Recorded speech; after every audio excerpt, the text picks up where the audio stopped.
ಪ್ರಿಯ ವಿದ್ಯಾರ್ಥಿಗಳೇ, ಭಾಷಾ ಮಂದಿರ ಯೂಟ್ಯೂಬ್ ಚಾನೆಲ್ಗೆ ಸ್ವಾಗತ. 10ನೇ ತರಗತಿ ತೃತೀಯ ಭಾಷಾ ಕನ್ನಡದ ಪರೀಕ್ಷಾ ಮಾರ್ಗ ಸರಣಿ ಭಾಗ 1. ಏನಪ್ಪಾ ಅನ್ಕೊಂಡ್ರ, ಇದು ಪರೀಕ್ಷಾ ಮಾರ್ಗ ಸರಣಿ ಅಂತಂದ್ರೆ ಇದು ಹೊಸದಾಗಿ ಶುರು ಮಾಡುತ್ತಿರುವಂತಹ ಒಂದು ವಿಡಿಯೋ. ತೃತೀಯ ಭಾಷೆ ಕನ್ನಡದ ವಿದ್ಯಾರ್ಥಿಗಳಿಗಾಗಿ ಅವರು ಪರೀಕ್ಷೆಯಲ್ಲಿ ಸುಲಭವಾಗಿ ಅಂಕವನ್ನು ಪಡೆಯಲು ಇದು ಬಹಳ ಸಹಕಾರಿಯಾಗಿರುತ್ತೆ ಅನ್ನುವಂತಹ ಉದ್ದೇಶದಿಂದ ಈ ಸರಣಿಯನ್ನ ಪ್ರಾರಂಭಿಸ್ತಾ ಇದ್ದೇನೆ. ಎಲ್ಲ ಮಕ್ಕಳು ಇದರ ಪ್ರಯೋಜನವನ್ನು ಪಡೆದುಕೊಂಡು ಒಳ್ಳೆಯ ಅಂಕವನ್ನು ಪಡೆಯಲಿ ಎಂದು ಆಶಿಸುತ್ತೇನೆ. ಪರೀಕ್ಷೆಯಲ್ಲಿ ಕೇಳಬಹುದಾದಂತಹ ಎಲ್ಲ ಪ್ರಕಾರದ ಪ್ರಶ್ನೆಗಳ ಬಗ್ಗೆ ಉತ್ತರ ಸಹಿತವಾಗಿ ತಿಳಿಯಬಹುದು. ಗದ್ಯ, ಪದ್ಯ ಹಾಗೂ ಪೂರಕ ಪಾಠದ ಎಲ್ಲ ಪ್ರಶ್ನೋತ್ತರಗಳಿರ್ಬೋದು, ವ್ಯಾಕರಣ ವಿಷಯದ ಪ್ರಶ್ನೆಗಳಿರ್ಬೋದು, ವಾಕ್ಯ ರಚನೆಯ ಪ್ರಶ್ನೆಗಳಿರ್ಬೋದು, ಇವೆಲ್ಲವನ್ನ ಇದು ಒಳಗೊಂಡಿರುತ್ತೆ. ಇವತ್ತು ಮೊದಲ ಭಾಗದಲ್ಲಿ ಏನ್ ಮಾಡೋಣ, ಅನಾಲಜಿ ಪ್ರಶ್ನೆ. ಅನಾಲಜಿ ಪ್ರಶ್ನೆ ಅಂದ್ರೆ ಏನು? ಕನ್ನಡದಲ್ಲಿ ಸಂಬಂಧೀಕರಿಸಿ ಬರೆಯುವಂತಹ ಪ್ರಶ್ನೆಗಳು. ಇದನ್ನು ಹಿಂದಿನ ವರ್ಷದಿಂದ ಏನ್ ಮಾಡಿದ್ದಾರೆ, ತೃತೀಯ ಭಾಷಾ ಕನ್ನಡದ ಪ್ರಶ್ನೆ ಪತ್ರಿಕೆಯಲ್ಲಿ ಸೇರ್ಪಡೆಗೊಳಿಸಿದ್ದಾರೆ. ಇದರಲ್ಲಿ ಪಾಠ ಮತ್ತು ವ್ಯಾಕರಣದ ಪ್ರಶ್ನೆಗಳನ್ನ ಕೇಳ್ತಾರೆ. ಇದು 4 ಅಂಕದ ಪ್ರಶ್ನೆಯಾಗಿ ಇಲ್ಲಿ ಬರುತ್ತೆ ಪ್ರಶ್ನೆ ಪತ್ರಿಕೆಯಲ್ಲಿ. ಆದ್ರಿಂದ ನಾವು ಇವತ್ತು ಭಾಗ 1ರಲ್ಲಿ ಏನ್ ಮಾಡೋಣ, ಇದು ಪಾಠಕ್ಕೆ ಸಂಬಂಧಪಟ್ಟಿರುವಂತದ್ದು. ಇಲ್ಲಿ ವ್ಯಾಕರಣದ್ದು ಪಾಠದ್ದು 2 ಕೇಳ್ತಾರೆ ಅಂತ ನಾನು ಹೇಳಿದ್ದೀನಿ. ಇವತ್ತು ನಾನು ಹೇಳ್ತಾ ಇರುವಂತಹ ಪ್ರಶ್ನೆಗಳಲ್ಲಿ ಪಾಠಕ್ಕೆ ಸಂಬಂಧಿಸಿರುವಂತಹ ಪ್ರಶ್ನೆಗಳು 85 ಪ್ರಶ್ನೆಗಳನ್ನ ಇಲ್ಲಿ ಹೇಳ್ತಾ ಇದ್ದೀನಿ. ಅದು ಸಹ ಉತ್ತರ ಸಹಿತವಾಗಿ. 2ನೇ ಭಾಗದಲ್ಲಿ ಏನ್ ಮಾಡೋಣ, ವ್ಯಾಕರಣಕ್ಕೆ ಸಂಬಂಧಿಸಿದ ಪ್ರಶ್ನೆಗಳನ್ನ ಪ್ರಸಾರ ಮಾಡೋಣ. ಗೊತ್ತಾಯ್ತಾ? ಈಗ ಏನ್ ಮಾಡೋಣ, ಆ ಪ್ರಶ್ನೆಗಳನ್ನ ಉತ್ತರ ಸಹಿತವಾಗಿ ನೋಡ್ತಾ ಹೋಗೋಣ. ಎಲ್ಲರೂ ಇದನ್ನ ಕಲ್ತ್ಕೋತೀರಿ ಅಲ್ವಾ ಮಕ್ಕಳ? ಈಸಿಯಾಗಿ ನೋಡ್ಕೋತೀರಲ್ವಾ? ಪರೀಕ್ಷೆಗೆ ನಿಮ್ಗೆ ಸುಲಭವಾಗ್ಲಿ ಅಂತ ಹೇಳ್ತಾ ಇರುವಂತದ್ದು ನೀವು ಅರ್ಥ ಮಾಡ್ಕೋತೀರಾ ಅನ್ಕೊಂಡಿದೀನಿ. ಇದನ್ನ ಏನ್ ಮಾಡಿ ಒಂದ್ 4-5 ಸರಿ ಕೇಳಿಸ್ಕೊಂಡಾಗ ನಿಮ್ಗೆ ಏನಾಗುತ್ತೆ, ಇದು ಈಸಿಯಾಗಿ ನಿಮ್ಗೆ ಅರ್ಥ ಆಗುತ್ತೆ. ಅದನ್ನು ಬರ್ದು ಸಹ ಇಟ್ಕೋಬಹುದು ನೀವು. ನೋಡಿ ಇಲ್ಲಿ 10ನೇ ತರಗತಿಯ ತೃತೀಯ ಭಾಷಾ ಕನ್ನಡದ ವಿದ್ಯಾರ್ಥಿಗಳಿಗೆ ಉಪಯೋಗವಾಗುವಂತೆ ಇರುವಂತ ಸಂಬಂಧೀಕರಿಸಿ ಬರೆಯುವಂತ ಪ್ರಶ್ನೆಗಳು. ಇದು 4 ಅಂಕದ ಪ್ರಶ್ನೆಯಾಗಿ ಬರುತ್ತೆ. ಇದ್ರ ಪ್ರಶ್ನೆ ಹೇಗಿರುತ್ತೆ ಅನ್ನೋದು ಫಸ್ಟ್ ನೋಡ್ಕೋಬೇಕು. ಕೆಳಗಿನ ಪ್ರಶ್ನೆಗಳಿಗೆ ಮೊದಲೆರಡು ಪದಗಳಿಗೆ ಇರುವ ಸಂಬಂಧದಂತೆ 3ನೆಯ ಪದಕ್ಕೆ ಸರಿಹೊಂದುವ ಸಂಬಂಧಿ ಪದವನ್ನ ಬರೆಯಿರಿ ಅಂತ ಇಲ್ಲಿದೆ. ಇದು ಈ ರೀತಿ ಪ್ರಶ್ನೆ, ಹೆಡ್ಡಿಂಗ್ ಈ ರೀತಿ ಇರುತ್ತೆ ಈ ಪ್ರಶ್ನೆಗೆ. ಗೊತ್ತಾಯ್ತಾ? ಹಾಗಾದ್ರೆ ಈಗ ಏನ್ ಮಾಡೋಣ, ಒಂದೊಂದೇ ಪ್ರಶ್ನೆಗಳನ್ನ ನೋಡ್ತಾ ಹೋಗೋಣ. ಮೊದಲನೇ ಪ್ರಶ್ನೆ, ಗೋರೂರು ರಾಮಸ್ವಾಮಿ ಅಯ್ಯಂಗಾರ್. ನಿಮ್ಗೆ ಗೊತ್ತಿದೆ, ಇವ್ರಿ ಮೊದಲನೇ ಪಾಠದಿಂದ ಬಂದಿರುವಂತದ್ದು ಇದು. ಗೋರೂರು ರಾಮಸ್ವಾಮಿ ಅಯ್ಯಂಗಾರ್ ಅವರು ಲಾಕಪ್ಪಿನಲ್ಲಿ ಒಂದು ರಾತ್ರಿ ಅನ್ನುವಂತ ಪಾಠವನ್ನ ಬರ್ದಿರುವಂತವ್ರು. ಇಲ್ಲೇನ್ ಕೇಳಿದಾರೆ, ಇಸ್ವಿ ಕೇಳಿದಾರಲ್ವಾ? ಅಂದ್ರೆ ಇದು ಅವರ ಜನನದ ಇಸ್ವಿ 1904. ಇಲ್ಲಿ ಮೊದಲೆರಡು ಪದಗಳಿಗೆ ಸಂಬಂಧೀಕರಿಸಿದ್ದಾರೆ ನೋಡಿ. ಈಗ 2ನೇ ಪದಕ್ಕೆ 3ನೇ ಪದಕ್ಕೆ ಸಂಬಂಧೀಕರಿಸಿ ಹೇಳುವಂತದ್ದು ನೋಡಿ. ಇಲ್ಲಿ ಸತೀಶ್ ಕುಲಕರ್ಣಿ ಅವರ ಜನನದ ಬಗ್ಗೆ ಇಲ್ಲಿ 1951. ಇದು ಉತ್ತರ. ಇಲ್ಲಿ ಈ ರೀತಿಯಾಗಿರುತ್ತೆ ಸಂಬಂಧೀಕರಿಸಿ ಬರೆಯುವಂತಹ ಪ್ರಶ್ನೆಗಳು ಅಂತಂದ್ರೆ. 2ನೇ ಪ್ರಶ್ನೆ ನೋಡಿ, ಇಲ್ಲಿ ಲಾಕಪ್ಪಿನಲ್ಲಿ ಒಂದು ರಾತ್ರಿ ಅನ್ನುವಂಥದ್ದು ಪ್ರವಾಸ ಕಥನ ಆದ್ರೆ ಹೀಗೊಂದು ಟಾಪ್ ಪ್ರಯಾಣ ಅನ್ನುವಂಥದ್ದು ಲಲಿತ ಪ್ರಬಂಧ. ಗೊತ್ತಾಯ್ತಲ್ವಾ ಸಂಬಂಧೀಕರಿಸಿ ಬರೆಯುವಂತ ಪ್ರಶ್ನೆಗಳು ಅಂದ್ರೆ ಯಾವ್ದು ಅನ್ನೋದು? ಈಗ ಒಂದೊಂದಾಗಿ ಹೇಳ್ತಾ ಹೋಗ್ತೀನಿ. 3ನೇ ಪ್ರಶ್ನೆ ನೋಡಿ, ಗೋರೂರು ಹಾಸನ ಜಿಲ್ಲೆ, ಸತೀಶ್ ಕುಲಕರ್ಣಿ ಧಾರವಾಡ ಜಿಲ್ಲೆ. 4ನೇ ಪ್ರಶ್ನೆ, ಭೂತಯ್ಯನ ಮಗ ಅಯ್ಯ ಗೋರೂರು ಬರ್ದಿರುವಂತದ್ದು, ಕಂಪನಿ ಸವಾಲ್ ಸತೀಶ್ ಕುಲಕರ್ಣಿ. 5ನೇ ಪ್ರಶ್ನೆ, ಒಡೆದ ಮನಸ್ಸುಗಳ ಕಂಡ ಕನಸುಗಳ. ಇಲ್ಲಿ ಪದ್ಯದ ಸಾಲುಗಳನ್ನು ಸಹ ಒಂದೊಂದ್ಸಲಿ ಕೇಳ್ತಾರೆ. 100 ಮನಸ್ಸಿನ ಕೋಟಿ ಕನಸಿನ. ಈಗ ನಿಮ್ಗೆ ಈ 5 ಪ್ರಶ್ನೆಗಳನ್ನು ನೋಡಿದ್ಮೇಲೆ ಸಾಧಾರಣವಾಗಿ ಯಾವ ರೀತಿಯಾಗಿ ಪಾಠದ ಪ್ರಶ್ನೆಗಳನ್ನು ಕೇಳ್ತಾರೆ ಅನ್ನೋದು ಗೊತ್ತಾಗಿರುತ್ತೆ ಅನ್ಕೋತೀನಿ. ಈಗ ಮುಂದಿನ ಪ್ರಶ್ನೆ 6ನೇ ಪ್ರಶ್ನೆನ ನೋಡ್ತಾ ಹೋಗೋಣ.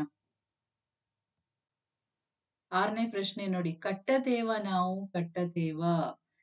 ಇದು ಕ್ರಾಂತಿ ಗೀತೆ. ಈ ಪದ್ಯ ಕ್ರಾಂತಿ ಗೀತೆ. ಭೂಮಿ ತಾಯ ಕುಡಿಗಳು ಏಕತಾ ಭಾವನೆಯ ಕವನ ಇದು. ಹಾಗೆ 7ನೇ ಪ್ರಶ್ನೆ, ಗೋರೂರು ಸ್ವಾತಂತ್ರ್ಯ ಚಳುವಳಿ, ಸತೀಶ್ ಕುಲಕರ್ಣಿ ದಲಿತ ಬಂಡಾಯ ಸಾಹಿತ್ಯ ಚಳುವಳಿ. ಯಾವ ರೀತಿಯಾಗಿ ಸಂಬಂಧೀಕರಿಸಿದೆ ನೋಡಿ ಈ ಪ್ರಶ್ನೆಗಳೆಲ್ಲ. 8ನೇ ಪ್ರಶ್ನೆ ನೋಡಿ, ಇಲ್ಲಿ ಮನ ಮುಕ್ತಾಯಿ ಅರತೊಳಲು ಸತೀಶ್ ಕುಲಕರ್ಣಿ ಕುಂದಗೋಳ. ಅದು ಊರುಗಳು ಸಹ ಬರುತ್ತೆ ನೋಡಿ, ಇವ್ರು ಹುಟ್ಟಿರುವಂತಹ ಊರು. 9ನೇ ಪ್ರಶ್ನೆ, ಕೊಡಗಿನ ಗೌರಮ್ಮ ಜೀವನ ಚರಿತ್ರೆ, ಲಾಕಪ್ಪಿನಲ್ಲಿ ಒಂದು ರಾತ್ರಿ ಪ್ರವಾಸ ಕಥನ. 10ನೇ ಪ್ರಶ್ನೆ, ಆರ್ ಕಲ್ಯಾಣಮ್ಮ ಬೆಂಗಳೂರು, ಸರಸ್ವತಿಬಾಯಿ ರಾಜವಾಡೆ ದಕ್ಷಿಣ ಕನ್ನಡ. 11ನೇ ಪ್ರಶ್ನೆ, ಗೌರಮ್ಮನವರ ಪತಿ ಶ್ರೀ ಬಿ.ಟಿ. ಗೋಪಾಲಕೃಷ್ಣಯ್ಯ, ಗೌರಮ್ಮನವರ ತಂದೆ ಎನ್.ಎಸ್. ರಾಮಯ್ಯ. ಹಾಗೆ 12ನೇ ಪ್ರಶ್ನೆ ನೋಡಿ, ಶರೀಫರ ತಂದೆ ಹಜರತ್ ಇಮಾಮ್, ಶರೀಫರ ತಾಯಿ ಹಾಜುಮ್. 13ನೇ ಪ್ರಶ್ನೆ, ಶಿಶುನಾಳ ಸಂತ ಶರೀಫ, ಹಲಗೂರಿನ ಸಂತ ಸಂತ ಖಾದರ್ ಶಾ. 14ನೇ ಪ್ರಶ್ನೆ, ಶರೀಫ್ ಶಿಶುನಾಳ ಗೋವಿಂದ ಭಟ್ಟ ಕಳಸ. 15ನೇ ಪ್ರಶ್ನೆ, ಅಲಾವಿ ಬಾಬಯ್ಯನ ಗುಡಿ, ಕರ್ಬಲ ಇರಾಕ್ ದೇಶದಲ್ಲಿರುವಂತಹ ಸ್ಥಳ. ಈಗ ಈ ಪ್ರಶ್ನೆಗಳನ್ನೆಲ್ಲ ನೋಡ್ತಾ ಹೋದಾಗ ನಿಮ್ಗೆ ಈ ಪಾಠ ಎಲ್ಲ ಆಗಿರುತ್ತಲ್ವಾ, ಆದ್ರಿಂದ ಈ ಪಾಠದ ಒಳಗಡೆ ಇರುವಂತ ಇದು ಪ್ರಶ್ನೆ ಅನ್ನುವಂಥದ್ದು ಎಲ್ಲವೂ ಕೇಳಿಸ್ಕೊಂಡಿದೀವಿ ಅಂತ ಅನ್ಸುತ್ತಲ್ವಾ, ಗೊತ್ತಾಗ್ಬಿಡತ್ತಲ್ವಾ ಇದು ಯಾವ್ಯಾವ ಪ್ರಶ್ನೆ ಅನ್ನೋದು. ಸರಿನಾ? ಈಗ 16ನೇ ಪ್ರಶ್ನೆನ ನೋಡೋಣ. 16ನೇ ಪ್ರಶ್ನೆ, ಹಜರತ್ ಇಮಾಮ್, ಹಾಜುಮ್, ಶರೀಫ್, ಫಾತಿಮಾ. 17ನೇ ಪ್ರಶ್ನೆ, ಸಿಪಿಕೆ ಡಾಕ್ಟರ್ ಸಿ.ಪಿ. ಕೃಷ್ಣಕುಮಾರ್, ಆರ್.ಎಸ್. ಸುಂಕದ, ರಾಮಕೃಷ್ಣ ಶ್ರೀಪಾದರಾವ್ ಸುಂಕದ. ಸಿಪಿಕೆ ಅಂತಂದ್ರೆ ಇಲ್ಲಿ ಗ್ರಂಥಾಲಯದಲ್ಲಿ ಎನ್ನುವಂತಹ ಪದ್ಯವನ್ನು ಬರೆದಂತಹ ಕವಿ, ಅವರ ಪೂರ್ಣ ಹೆಸರು ಡಾಕ್ಟರ್ ಸಿ.ಪಿ. ಕೃಷ್ಣಕುಮಾರ್. ಹಾಗೆ ಆರ್.ಎಸ್. ಸುಂಕದ ಅನ್ನುವಂಥದ್ದು ಶಿಶುನಾಳ ಶರೀಫ್ ಸಾಹೇಬರು ಗದ್ಯವನ್ನು ಬರೆದಂತಹ ಲೇಖಕರು, ಅವರ ಪೂರ್ಣ ಹೆಸರು ರಾಮಕೃಷ್ಣ ಶ್ರೀಪಾದರಾವ್ ಸುಂಕದ.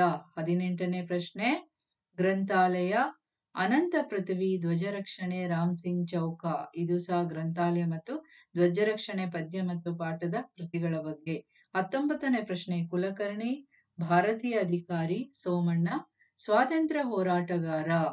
ಇದು ಧ್ವಜರಕ್ಷಣೆ ಪಾಠದಲ್ಲಿ ಬರುವಂತಹ ಪಾತ್ರದ ಒಂದು ಪರಿಚಯದ ಹೆಸರುಗಳು. ಹಾಗೆ 20ನೇ ಪ್ರಶ್ನೆ, ಉಲ್ಲಾಳ, ರಾಣಿ ಅಬ್ಬಕ್ಕದೇವಿ, ಬೆಳವಡಿ ಮಲ್ಲಮ್ಮಾಜಿ. 21ನೇ ಪ್ರಶ್ನೆ ನೋಡಿ, ಕೆಳದಿ ಚೆನ್ನಮ್ಮ, ಬೆಳಗಾವಿ, ಕಿತ್ತೂರು ಚೆನ್ನಮ್ಮ. 22ನೇ ಪ್ರಶ್ನೆ, ಬೆಳವಡಿ ಮಲ್ಲಮ್ಮ, ಛತ್ರಪತಿ ಶಿವಾಜಿ, ಕೆಳದಿ ಚೆನ್ನಮ್ಮ, ಚಕ್ರವರ್ತಿ ಔರಂಗಜೇಬ. 23ನೇ ಪ್ರಶ್ನೆ, ಕೆಳದಿ ಚೆನ್ನಮ್ಮ ಮೊಘಲರು, ಕಿತ್ತೂರು ಚೆನ್ನಮ್ಮ ಬ್ರಿಟಿಷರು. 24ನೇ ಪ್ರಶ್ನೆ, ವಿಜಯಲಕ್ಷ್ಮಿ ಬಾಳೆಕುಂದ್ರಿ, ಬೆಳಗಾವಿ, ಪುರಂದರದಾಸರು, ಪುರಂದರಗಡ. ಇಲ್ಲಿ ಕೆಲವುದು ಕರ್ನಾಟಕ ವೀರ ವನಿತೆಯರ ಪ್ರಶ್ನೆಗಳು ಸಹ ಬಂದಿವೆ. 25ನೇ ಪ್ರಶ್ನೆ, ಕರ್ನಾಟಕ ವೀರ ಮಹಿಳೆಯರು, ಜೀವನಧಾರೆ, ಉದರ ವೈರಾಗ್ಯ, ಪುರಂದರ ಸಾಹಿತ್ಯ ದರ್ಶನ. 25 ಪ್ರಶ್ನೆ ಆಯ್ತು. 26ನೇ ಪ್ರಶ್ನೆನ ನೋಡೋಣ. 26ನೇ ಪ್ರಶ್ನೆ, ಪುರಂದರದಾಸರು ಕರ್ನಾಟಕ ಸಂಗೀತ ಪಿತಾಮಹ ಆದ್ರೆ ಶರೀಫರು ಕರ್ನಾಟಕದ ಕಬೀರರು ಅನ್ನುವಂಥದ್ದನ್ನು ಇಲ್ಲಿ ಹೇಳಿದ್ದಾರೆ. ಹಾಗೆಯೇ 27ನೇ ಪ್ರಶ್ನೆ, Hubballi life insurance company Mangaluru ಸಾಹಿತ್ಯ ಭಂಡಾರ. ಅಂದ್ರೆ ಇದು ನನ್ನ ಪುಸ್ತಕ ಪ್ರಪಂಚದಲ್ಲಿ ಬಂದಿರುವಂತಹ ಒಂದು ಸಾಲು. ಹಾಗೆ 28ನೇ ಪ್ರಶ್ನೆ, ಸಂಧ್ಯಾರಾಗ ಆನಾ ಕೃಷ್ಣರಾಯ, ಪ್ರೊಫೆಸರ್ ಜಾಗೀರ್ದಾರ್, ವಿಶ್ವಾಮಿತ್ರ ಸೃಷ್ಟಿ. ಇದು ಸಹ ಅಷ್ಟೇ ನನ್ನ ಪುಸ್ತಕ ಪ್ರಪಂಚದಲ್ಲಿರುವಂತಹ ಕೃತಿಗಳು ಮತ್ತು ಕೃತಿಕಾರರ ಹೆಸರುಗಳನ್ನ ಜೋಡಿಸಿ ಇಲ್ಲಿ ಹೇಳಿರುವಂತದ್ದು. 29ನೇ ಪ್ರಶ್ನೆ, ರತ್ನನ ಪದ, ಜಿ.ಪಿ. ರಾಜರತ್ನಂ. ಯಕ್ಷ ಪ್ರಶ್ನೆ, ಶಂಭಾ ಜೋಶಿ. 30ನೇ ಪ್ರಶ್ನೆ, ಜಿ.ವಿ. ಅಯ್ಯರ್, ರೂಪದರ್ಶಿ, ಡಿ.ವಿ.ಜಿ. ಕಗ್ಗ. 31ನೇ ಪ್ರಶ್ನೆ, ಶಿವರಾಮ್ ಕಾರಂತ್, ಮರಳಿ ಮಣ್ಣಿಗೆ, ಡಿ.ವಿ.ಜಿ. ಮಂಕುತಿಮ್ಮನ ಕಗ್ಗ. ಅದೇ ಪ್ರಶ್ನೆಗಳು ರಿಪೀಟ್ ಆಗಿದೆ ಅನ್ಕೋಬೇಡಿ, ಇಲ್ಲಿ ಬೇರೆ ಬೇರೆ ರೀತಿಯ ಪ್ರಶ್ನೆಗೆ ಜಾಯಿಂಟ್ ಆಗಿರುವಂತದ್ದು ಇದು, ಗೊತ್ತಾಯ್ತಾ? ಅವಾಗ ನಿಮ್ಗೂ ಸ್ವಲ್ಪ ರಿಪೀಟ್ ಅದನ್ನೇ ಕೇಳಿಸ್ಕೊಂಡಂಗಿರುತ್ತೆ. 32ನೇ ಪ್ರಶ್ನೆ, ಗುಂಡಪ್ಪನ ತಿಮ್ಮ, ಸೂರ್ಯ, ನನ್ನ ತಿಮ್ಮ, ಬೆಡ್ಲ್ಯಾಮ್. 33ನೇ ಪ್ರಶ್ನೆ, ಅಂದನಾ ತಿಮ್ಮ ಬೀಚಿ, ಮಂಕುತಿಮ್ಮ, ಡಿ.ವಿ.ಜಿ. 34ನೇ ಪ್ರಶ್ನೆ, ತ್ರಿಪದಿ 3 ಸಾಲಿನ ಪದ್ಯ, ಚೌಪದಿ 4 ಸಾಲಿನ ಪದ್ಯ. ಇದು ಜನಪದ ಕೀರ್ತಿಯಲ್ಲಿ ಬಂದಿರುವಂತದ್ದು. 35ನೇ ಪ್ರಶ್ನೆ, ಹೀಗೊಂದು ಟಾಪ್ ಪ್ರಯಾಣ. ಇದು ಲಲಿತ ಪ್ರಬಂಧ. ಮಹಾಶಿಲ್ಪಿ, ಕಥಾವರ್ಷ. ಇದು ಪೂರಕ ಪಾಠದಲ್ಲಿರುವಂತಹ ಪಾಠದ ಕೃತಿಗಳು ಯಾವ್ಯಾವುದು ಅನ್ನೋದನ್ನ ಇಲ್ಲಿ ಹೇಳಿದ್ದಾರೆ. ಈಗ 36ನೇ ಪ್ರಶ್ನೆನ ನೋಡೋಣ. 36ನೇ ಪ್ರಶ್ನೆ, ಹುಲಿಗೆರೆ ಸೋಮನಾಥ ಸೋಮೇಶ್ವರ ಶತಕ, ಬಸವಣ್ಣ ವಚನಗಳು. 37ನೇ ಪ್ರಶ್ನೆ, ಹರಹರ ಶ್ರೀಚನ್ನ ಸೋಮೇಶ್ವರ, ಹುಲಿಗೆರೆ ಸೋಮನಾಥರ ಅಂಕಿತ, ಕೂಡಲ ಸಂಗಮ ದೇವ, ಬಸವಣ್ಣನವರ ಅಂಕಿತ. 38ನೇ ಪ್ರಶ್ನೆ, ಸಪ್ಪೆ, ಸೊರಗು, ಮೂಡ, ಪೂರ್ವ. ಇದು ಸಹ ಜನಪದ ಗೀತೆಯಲ್ಲಿ ಬಂದಿರುವಂತಹ ಒಂದು ಪದಗಳ ಅರ್ಥ. 39ನೇ ಪ್ರಶ್ನೆ, ಬೀಚಿ 1913, ವಿಜಯಲಕ್ಷ್ಮಿ ಬಾಳೆಕುಂದ್ರಿ 1950. 40ನೇ ಪ್ರಶ್ನೆ ಸಿಪಿಕೆ ತಾರಾಸಕ. ಕೆಎಸ್ ನಿಸಾರ್ ಅಹಮದ್ ನಿತ್ಯೋತ್ಸವ. 41ನೇ ಪ್ರಶ್ನೆ ಕೊಡಗಿನ ಗೌರಮ್ಮ ಜೀವನ ಚರಿತ್ರೆ ಕಟ್ಟತೇವ ನಾವು ಕ್ರಾಂತಿಗೀತೆ. 42ನೇ ಪ್ರಶ್ನೆ ಪುರಂದರದಾಸರು ಪುರಂದರ ವಿಠಲ ಬಸವಣ್ಣ ಕೂಡಲ ಸಂಗಮ ದೇವ. 43ನೇ ಪ್ರಶ್ನೆ 15ನೇ ಶತಮಾನ ದಾಸ ಸಾಹಿತ್ಯ, 12ನೇ ಶತಮಾನ ವಚನ ಸಾಹಿತ್ಯ. 44ನೇ ಪ್ರಶ್ನೆ ಬಿಚ್ಚಳ ರಾಜ ಬಸವಣ್ಣ ಕರಣಿಕ. 45ನೇ ಪ್ರಶ್ನೆ ಬಸವಣ್ಣ ವಚನಕಾರರು ಪುರಂದರದಾಸರು ಹರಿದಾಸರು. 46ನೇ ಪ್ರಶ್ನೆ ಪುರಂದರದಾಸರು ಪುರಂದರ ವಿಠಲ ಪುಲಿಗೆರೆ ಸೋಮನಾಥ ಹರಹರ ಶ್ರೀ ಚನ್ನ ಸೋಮೇಶ್ವರ. 47ನೇ ಪ್ರಶ್ನೆ ಶಿಶುನಾಳ ಶರೀಫರು ಗುರು ಗೋವಿಂದ ಭಟ್ಟರು ಪುರಂದರದಾಸರು ವ್ಯಾಸರು. ಶಿಶುನಾಳ ಶರೀಫರ ಗುರುಗಳು ಗುರು ಗೋವಿಂದ ಭಟ್ಟರು, ಪುರಂದರದಾಸರ ಗುರುಗಳು ವ್ಯಾಸರು. 48ನೇ ಪ್ರಶ್ನೆ ಕರ್ನಾಟಕದ ಕಬೀರ ಶಿಶುನಾಳ ಶರೀಫರು, ಕರ್ನಾಟಕ ಸಂಗೀತ ಪಿತಾಮಹ ಪುರಂದರದಾಸರು. 49ನೇ ಪ್ರಶ್ನೆ ಮಂಕುತಿಮ್ಮನ ಕಗ್ಗ ಡಿವಿಜಿ ರತ್ನ ಪದಗಳು ಜಿಪಿ ರಾಜರತ್ನಂ. 50ನೇ ಪ್ರಶ್ನೆ ಸಿಪಿಕೆ ಸಿಪಿ ಕೃಷ್ಣಕುಮಾರ್ ಬೀಚಿ ರಾಯಸಂ ಭೀಮಸೇನರಾವ್. 51ನೇ ಪ್ರಶ್ನೆ ಪುಸ್ತಕವಿಲ್ಲದ ಬೀಚಿ ಜೀವವಿಲ್ಲದ ದೇಹವಿದ್ದಂತೆ. 52ನೇ ಪ್ರಶ್ನೆ ಸತ್ಯವ ನುಡಿಯುವುದು ದೇವಲೋಕ, ಮಿಥ್ಯವ ನುಡಿಯುವುದು ಮರ್ತ್ಯಲೋಕ. ಇದು ನಾವು ವಚನದಲ್ಲಿ ನೋಡುವಂತಹ ಪ್ರಶ್ನೆ. 53ನೇ ಪ್ರಶ್ನೆ ಆಚಾರವೇ ಸ್ವರ್ಗ ಅನಾಚಾರವೇ ನರಕ. 54ನೇ ಪ್ರಶ್ನೆ ತನ್ನ ಬಣ್ಣಿಸಬೇಡ ಇದಿರ ಹಳಿಯಲಿ ಬೇಡ. 55ನೇ ಪ್ರಶ್ನೆ ಕೆಳದಿ ಚೆನ್ನಮ್ಮ ಬೆಳವಡಿ ಮಲ್ಲಮ್ಮ. ಈಗ 56ನೇ ಪ್ರಶ್ನೆನ ನೋಡೋಣ. 56ನೇ ಪ್ರಶ್ನೆ ಕೆಳದಿ ಚೆನ್ನಮ್ಮ ಮೊಘಲರು, ಕಿತ್ತೂರು ಚೆನ್ನಮ್ಮ ಬ್ರಿಟಿಷರು. 57ನೇ ಪ್ರಶ್ನೆ ಕಿತ್ತೂರು ರಾಣಿ ಚೆನ್ನಮ್ಮ, ಉಲ್ಲಾಳದ ರಾಣಿ ಅಬ್ಬಕ್ಕ ದೇವಿ. 58ನೇ ಪ್ರಶ್ನೆ ಇಟಲಿಯ ಪ್ರವಾಸಿ ಪಿತ್ರೋ, ಬಾಗ್ದಾದಿನ ದೊರೆ ಶಾ ಅಬ್ಬಾಸ್. 59ನೇ ಪ್ರಶ್ನೆ ಬಾಯಲಿ ಮಂತ್ರ ಕರದಲ್ಲಿ ಜಪಮಣಿ. 60ನೇ ಪ್ರಶ್ನೆ ಅರಿವೆಯ ಮುಸುಕು ಮೋರೆಗೆ ಪರಸತಿಯರ ಗುಣ ಮನದಲ್ಲಿ. ಇದು ಉದರ ವೈರಾಗ್ಯದಲ್ಲಿ. 61ನೇ ಪ್ರಶ್ನೆ ವಂಚನೆಯಿಂದ ಪೂಜೆ ಬೂಟಕತನದಿಂದ ಬಕುತಿ. 62ನೇ ಪ್ರಶ್ನೆ ಸಂಧ್ಯಾರಾಗ ಆನ ಕೃಷ್ಣರಾಯ. ಯಕ್ಷ ಪ್ರಶ್ನೆ ಶಂಭಾ ಜೋಶಿ. 63ನೇ ಪ್ರಶ್ನೆ ರೂಪದರ್ಶಿ ಜಿ.ವಿ. ಅಯ್ಯರ್, ಮರಳಿ ಮಣ್ಣಿಗೆ ಶಿವರಾಮ್ ಕಾರಂತ್. 64ನೇ ಪ್ರಶ್ನೆ ಅಮೆರಿಕಾದಲ್ಲಿ ಗೋರೂರು ಪ್ರವಾಸ ಸಾಹಿತ್ಯ, ಓದೊಳಗಿನ ಓದು ವಿಮರ್ಶಾಕೃತಿ. 65ನೇ ಪ್ರಶ್ನೆ ಗಾಂಧಿಗೀಡ ಕವನ ಸಂಕಲನ, ಗುರುವರಿಯ ಗೋಕಾಕರು ಸಂಪಾದಿತ ಕೃತಿ. ಈಗ 66ನೇ ಪ್ರಶ್ನೆನ ನೋಡೋಣ. 66ನೇ ಪ್ರಶ್ನೆ ಮಾನವ ಹುಟ್ಟುವಾಗ ವಿಶ್ವಮಾನವ, ಬೆಳೆಯುತ್ತಾ ಅಲ್ಪಮಾನವ. ಇದು ನಾವು ಪ್ರವೇಶದಲ್ಲಿಯೂ ಸಹ ಇದನ್ನ ಪ್ರಶ್ನೆಗಳನ್ನ ನೋಡ್ತೀವಿ. 67ನೇ ಪ್ರಶ್ನೆ ಸ್ವಸ್ವಭಾವ ಚಹರೆ ಬೇರೆ ತಾಯ ಬಸಿರು ಒಂದೇ. 68ನೇ ಪ್ರಶ್ನೆ ಮಾನವ ಮುಕ್ತಾಯಿ, ಕಾರ್ಮಿಕ ರಾಜ್ಯ ವಿಮಾ ನಿಗಮ, ಕೆಎಸ್ ನಿಸಾರ್ ಅಹಮದ್, ಭೂಗರ್ಭಶಾಸ್ತ್ರ. ಇಲ್ಲಿ ಮಾನವ ಮುಕ್ತಾಯಿ ಅವರು ಕಾರ್ಮಿಕ ರಾಜ್ಯ ವಿಮಾ ನಿಗಮದಲ್ಲಿ ಕೆಲಸವನ್ನ ಮಾಡ್ತಿದ್ದಾರೆ. ಕೆಎಸ್ ನಿಸಾರ್ ಅಹಮದ್ ಅವರು ಭೂಗರ್ಭಶಾಸ್ತ್ರದ ವಿಭಾಗದಲ್ಲಿ ಅಲ್ಲಿ ಅಧ್ಯಾಪಕರಾಗಿ ಅಂದ್ರೆ ಪ್ರಾಧ್ಯಾಪಕರಾಗಿ ಅವರು ಕೆಲಸವನ್ನ ಮಾಡ್ತಾ ಇದ್ರು. 69ನೇ ಪ್ರಶ್ನೆ ಶಿಶುನಾಳ ಶರೀಫ್ ಗುಡಿಗೆರೆ ಕುಂಬಾರ ಮುದುಕಪ್ಪ. ಶಿಶುನಾಳ ಶರೀಫರವರು ಗುಡಿಗೆರೆ ಅನ್ನೋದು ಕುಂಬಾರ ಮುದುಕಪ್ಪನವರ ಊರು. ಕುಂಬಾರ ಮುದುಕಪ್ಪ ಅವರು ಶರೀಫರು ಹೋಗಿ ಅವ್ರ ಮನೆಯಲ್ಲಿ ಕುತ್ಕೊಂಡು ಪದ್ಯವನ್ನ ಬರಿತಾ ಇದ್ರು. ಶರೀಫರ್ ಗುಡಿಗೆರೆ ಕುಂಬಾರ ಮುದುಕಪ್ಪ ಅವರು ಏನ್ ಮಾಡ್ತಾ ಇದ್ರು ಅದನ್ನ ಅವರು ಬರ್ಕೋತಾ ಇದ್ರು. 70ನೇ ಪ್ರಶ್ನೆ ರಾಣಿ ಅಬ್ಬಕ್ಕ ದೇವಿ, ಪೋರ್ಚುಗೀಸ್, ಬೆಳವಡಿ ಮಲ್ಲಮ್ಮ, ಛತ್ರಪತಿ ಶಿವಾಜಿ. 71ನೇ ಪ್ರಶ್ನೆ ಶಿವಾಜಿ, ರಾಜಾರಾಮ್, ಔರಂಗಜೇಬ್, ಅಜಮತಾರ್. ಶಿವಾಜಿಯ ಮಗ ರಾಜಾರಾಮ್, ಔರಂಗಜೇಬನ ಮಗ ಅಜಮತಾರ್.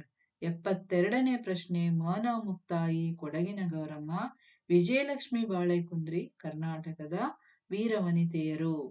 73ನೇ ಪ್ರಶ್ನೆ ಪುರಂದರದಾಸರು ಕೀರ್ತನೆಗಳು ಬಸವಣ್ಣ ವಚನಗಳು. 74ನೇ ಪ್ರಶ್ನೆ ಮಹಾಶಿಲ್ಪಿ ಪ್ರೇಮಾ ಭಟ್, ಹೀಗೊಂದು ಟಾಪ್ ಪ್ರಯಾಣ ಈರಪ್ಪ ಎಂ ಕಂಬಳಿ. ಇದು ಪೂರಕ ಪಾಠದ ಪ್ರಶ್ನೆ ನೋಡಿ.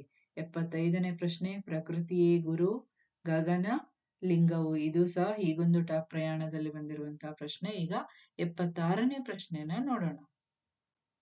76ನೇ ಪ್ರಶ್ನೆ ಮಿಲೆ ಸುರ್ ಮೇರಾ ತುಮಾರ ಬಾದಲೋಂಕ ರೂಪ್ ಲೇಕರ್. ಅಂದ್ರೆ ಇದು ಸಹ ಹೀಗೊಂದು ಟಾಪ್ ಪ್ರಯಾಣದಲ್ಲಿ ಬಂದಿರುವಂತದ್ದು ಮಿಲೆ ಸುರ್ ಮೇರಾ ತುಮಾರ, ಬಾದಲೋಂಕ, ರೂಪಲೇಖರ್. ಇದು ಒಂದು ಪದ್ಯದ ಸಾಲಿನ ರೂಪದಲ್ಲಿರುವಂತದ್ದು.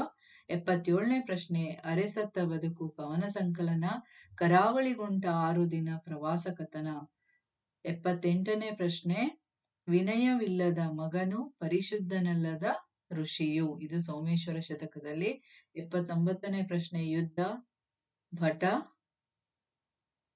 ವಿವಿಧ ಚಮತ್ಕಾರ ಮಂತ್ರಿ. ಯುದ್ಧ ಮಾಡ್ಲಿಕ್ಕೆ ಗೊತ್ತಿರುವವನು ಸೈನಿಕ, ವಿವಿಧ ಚಮತ್ಕಾರಗಳನ್ನು ತಿಳಿದವನು ಮಂತ್ರಿ. 80ನೇ ಪ್ರಶ್ನೆ, ಪ್ರೇಮ ಭಟ್, ಹೆರ್ಗ, ಮಾನ ಮುಕ್ತಾಯಿ, ಅರತೊಳಲು. 81ನೇ ಪ್ರಶ್ನೆ, ಮಾಡು ಇಲ್ಲವೇ ಮಡಿ, ಬ್ರಿಟಿಷರೇ ಭಾರತವನ್ನು ಬಿಟ್ಟು ತೊಲಗಿರಿ. 82ನೇ ಪ್ರಶ್ನೆ, ವಚನಗಳು ಬಸವಣ್ಣ, ಗ್ರಂಥಾಲಯದಲ್ಲಿ CPK. 83ನೇ ಪ್ರಶ್ನೆ, ನನ್ನ ಪುಸ್ತಕ ಪ್ರಪಂಚ, ಬೀಚಿ, ಮಹಾಶಿಲ್ಪಿ ಪ್ರೇಮ ಭಟ್. 84, ಬಾಳು ಬದುಕು ಗೋಳು ಸಂಕಟ. ಇದು ಸಹ ಪದಗಳ ಅರ್ಥದಲ್ಲಿ ಬರುವಂತದ್ದು. ನೆಕ್ಸ್ಟ್ 85ನೇ ಪ್ರಶ್ನೆ, ಅಪ್ಪರಿಲ್ಲದೆ ಸೊಪ್ಪಾದೋ ಈ ಭೂಮಿ, ಸಪ್ಪೆದಂಟಾದೋ ದನಕರ. ಒಟ್ಟು 85 ಪ್ರಶ್ನೆಗಳನ್ನ ನಾವಿಲ್ಲಿ ನೋಡ್ತೀವಿ. ಇದನ್ನೆಲ್ಲ ಓದಿ ಈಗ ಅರ್ಥ ಮಾಡ್ಕೋಬೇಕು. ಗೊತ್ತಾಯ್ತಾ ಮಕ್ಕಳ? ಇದರ ಪ್ರಯೋಜನವನ್ನ ಪಡ್ಕೋಬೇಕು. ಧನ್ಯವಾದಗಳು.